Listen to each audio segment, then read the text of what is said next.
Good day and welcome to a fresh edition of the Sport Rep Show. My name is Jesse Jackson Kauraitha and I will be your host for the next 25. And obviously there's nothing like a throwback Thursday, and we will have many of that. We are unpacking the latest sports news in and beyond Namibian borders. And now for the latest on the hit list.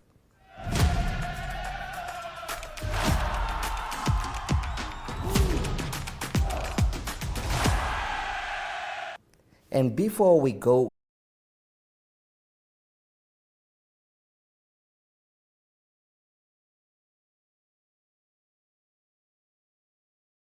veteran goalkeeper Lloyd Kadhapwa, who issued a strong worded statement issuing an apology what Transwana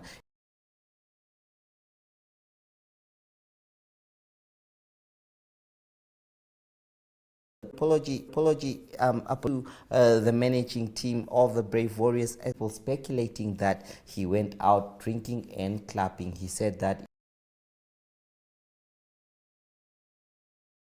briefly, however, he was released from the team, from the camp before Namibia played, that was Sao Tome Prince, where they beat them 3-0 courtesy of a hat-trick from Captain Peter Shalulile. Let's go for a break, and that we return with the Zoom In segment.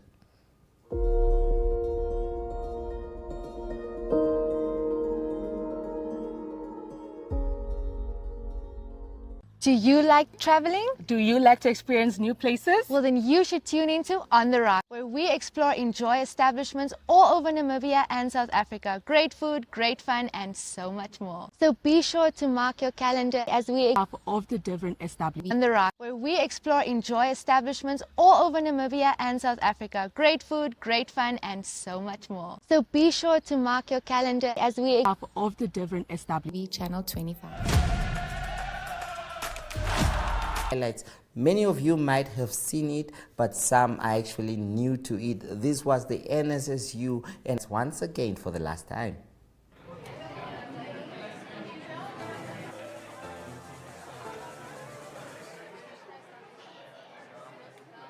Standby highlights. Penwara. Okay.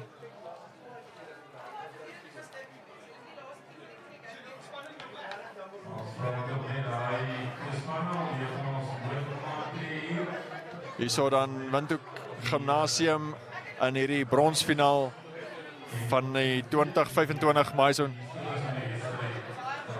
Superliga bronsfinaal. Vincent Scholes wat daar so die afskop, die lynstaan gewen het vir Windhoek Gimnasium. Eerste lynstaan dryf en in die hoekie is hulle op die doellyn. En dan 'n geel kaart wat daar gewys was aan Johan Brits, die stit van Tsumeb Gimnasium. Windhoek Gimnasium het daar so 'n tikskoppie gevat en vir die voorryman Gert Pretorius gegee wat sy eerste 3 van die wedstryd gedruk het. Die eerste 3 vir sy span. Tsumeb Gimnasium dan met die geel kaart vir Johan Brits en JD Jankovic se eerste skop wat 'n bietjie skeef getrek het. Dit was Charles Salje wat 'n kans gekry het met sy eerste strafskop paal toe vir Tsumeb. Compact Tsumeb Gimnasium en hy voeg 3 punte by in sy 50ste wedstryd vir die eerste span. Het hy die 5 span op die veld gelei. Charles Salje punte vir hom hier op die Haki Geingob stadion. Windhoek Gimnasium wat stelselmatig hulle stempel afgedruk het. Die flank Fourie Steyn wat daar plat getrek is, kry sy aangeweg na JD Jankovic toe en daar's genoeg van 'n gaping vir hom daar om af te rond vir Windhoek Gimnasium se tweede 3. Hy is ook natuurlik hulle nommer 1 skopper al die hele seisoen. Goed geskop vandag, hele klompie later van die kant en af deur die palle gestuur. En hierso Oliver Seeger, nommer 14 wat die bal kry van die tweede fase af. en genoeg krag en momentum het vir sy 3 om te draf pale toe. Sterk regtervleuel daar van Windhoek Gimnasium. Hy sou later in die wedstryd sou hy nog 1 of 2 keer die doellyn oorsteek. Tsumeb wat in geen stadium moed opgegee het nie, heeltyd aanhou veg het en hulle voorspelers gebruik het. En die nommer 8 en kaptein Russell Bartlett wat hy die eerste van sy 3 gedruk het in hierdie wedstryd. Hy het ook sy kant gebring in hierdie wedstryd vir Tsumeb deurentyd. Hierso JD Jankovic wat die bal bring in die agterlyn af en Pieter Stefan Stassen daar in spasie draf om pale toe. 'n Mooi skoot daar van ons hommeltuig Pieter Stefan Stassen met sy 3 vir Windhoek Gimnasium. Hier was dit 'n lynstand gewen deur Gimnasium. Ja, dis net die kyk weer van daai 3 van Pieter Stefan Stassen. En dit was dan die 3 wat Tsumeb Windhoek Gimnasium se telling gevat het na 26 toe. Skop was tussen die pale deur daar van JD Jankovic. Charles Silje wat hierso die verdediging aanvat, plat getrek deur Vincent Scholes. En met optel en dryf is dit Russell Bartlett wat weer 'n 3 druk vir Tsumeb Gimnasium, hulle 8ste man en kaptein. Charles Silje kans kry pale toe en voeg hy 2 punte by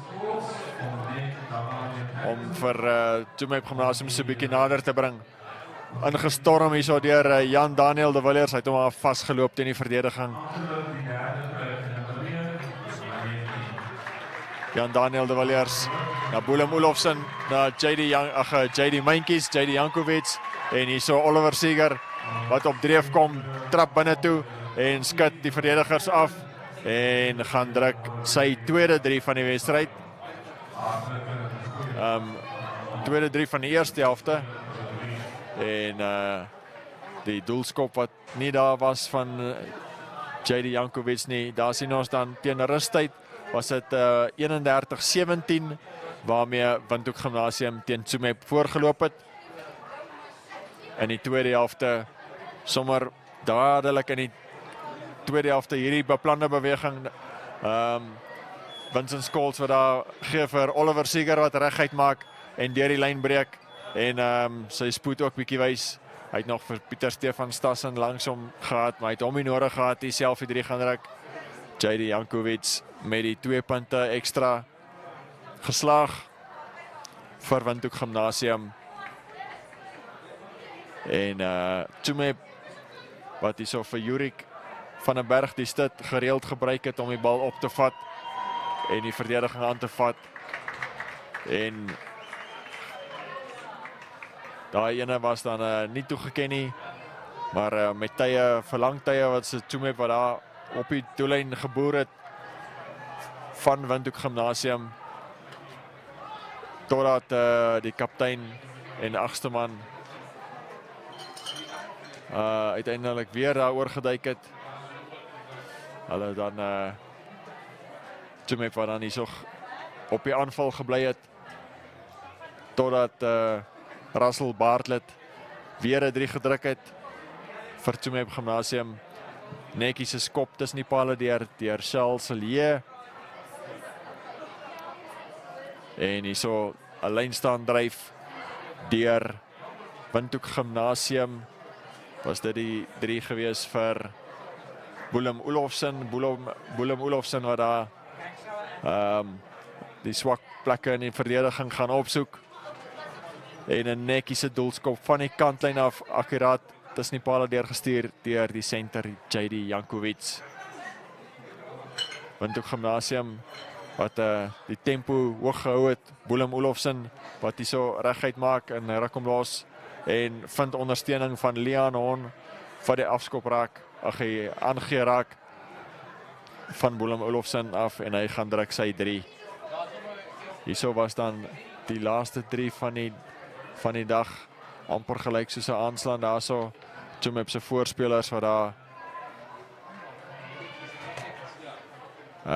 oor die doellyn is, nie heeltemal seker is of dit weer Russell Bartlett was wat sy 4-3 gedruk het, of dit miskien iemand anders was nie.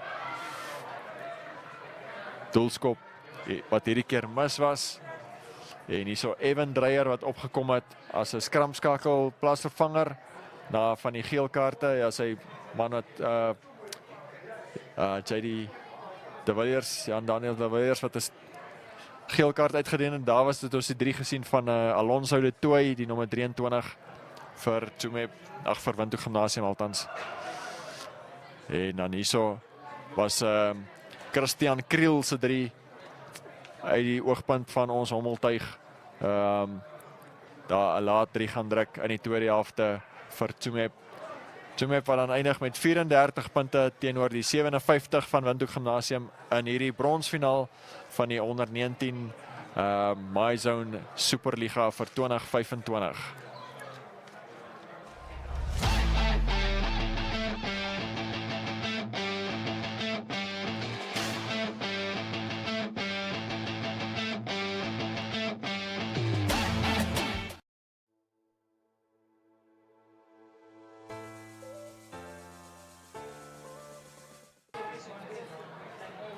In 2025 se onder 13 reserveliga finaal van die NSSU Office Economics en MyZone is dit dan die onder 13 spanne van Parkies en Suiderhof. So dis dan Parkies op die aanval vroeg gewees. 'n Mooi loopie so deur die middelveld gewees en dit is dan die linkervleuel Ralf Christians, sy eerste van 3 wedstryde 3-3 wat hy uiteindelik gedruk het. Of althans dit was sy tweede 3 gewees daai. Ja, so nou nie die eerste 3 gewys nie. Parkies wat dan met 12-0 voor was. Chris van Rooyen was die skopper gewees wat suksesvol was. Die nommer 6 flank wat daar die vorige skop gevat het. En hierso teen die kantlyn die linkervleuel Ralf Christians wat dan sy tweede 3 gaan druk, of sy derde 3 althans gaan druk het, om Parkies dan voor te plaas met 17-0 teen rustyd. 3-3 gedruk deur die linkervleuel Ralf Christians. Suiderhof wat ook so nou en dan hulle geleenthede geskep het, maar die verdediging wat gehou het van Parkies. Skeieregter Antoni de Greef wat in die tweede helfte 'n paar geel kaarte vir Parkies toegeken het. Hierso was 'n geleentheid vir Suiderhof wat egter nie afgerond is nie. 'n Vaste skram dan hierso met Parkies se skramskakel Joshua Shafrath wat die bal daarna ingegooi het. Weggebreek agter die skram deur Ethan Strydom. Hy het as 'n reserve opgekom, daar in die 8ste man posisie gesak en weggebreek en daai 3 gedruk. Die laaste 3 en die wenpunte dan vir Pionierspark. Hulle dan hierdie wedstryd gewen met daai telling 24-0. Ja, goeie verdediging daarso deur Parkies. En daarso dan die eindtelling dan 24-0 in die guns van Parkies.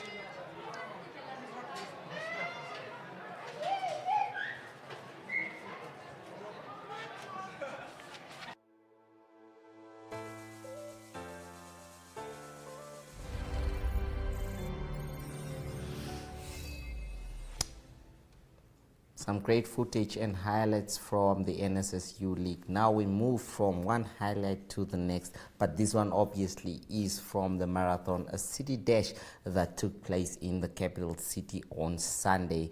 And obviously, who is better than Brian Munango taking us through the people that he interviewed and the content he compiled.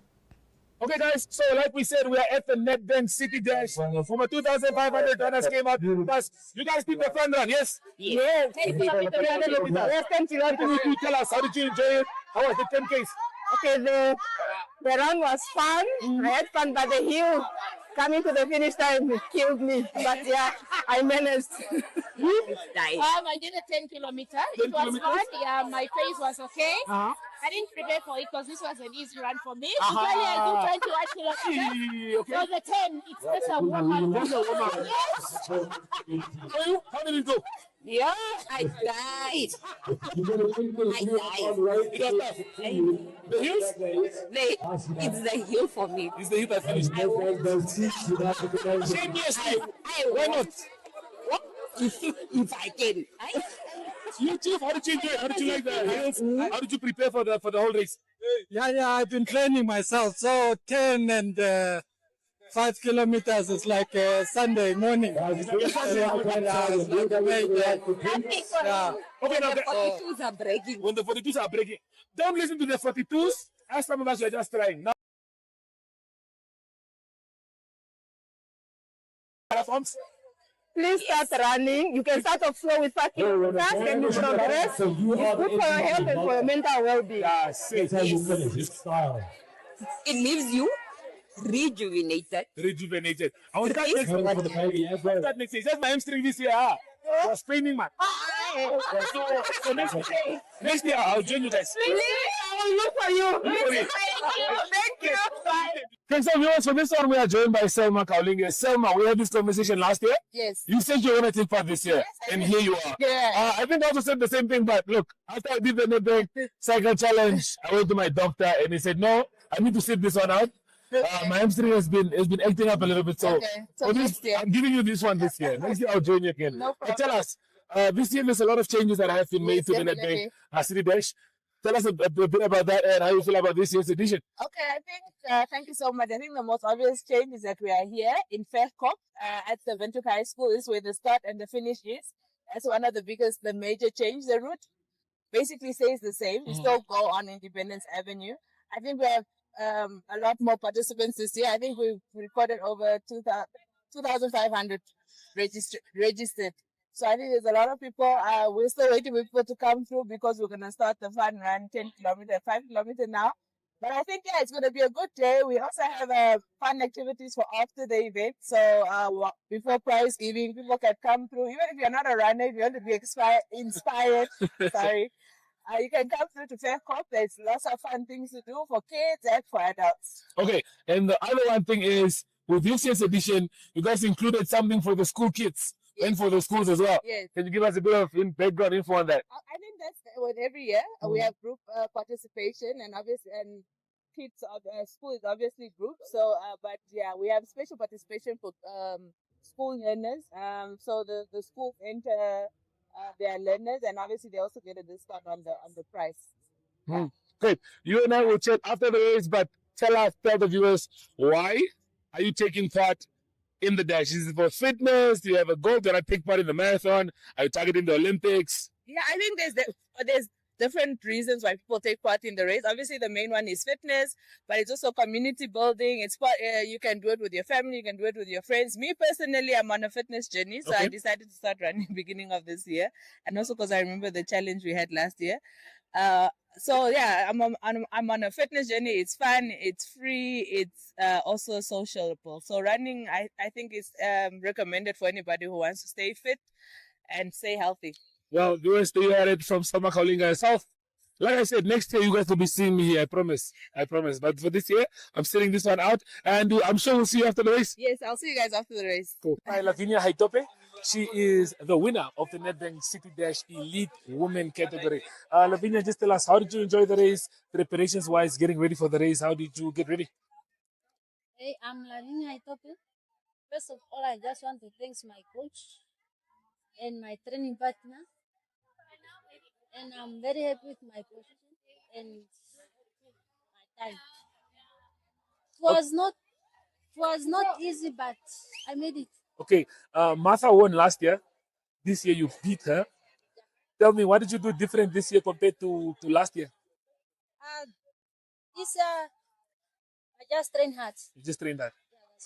Okay, and for the rest of the year, what do you have coming up? Is there anything big for you? Any competitions, any marathons that you're going to participate? Of course, my next competition is Nama Navagap Marathon. Okay, so we'll see you there. Okay, congratulations on your win.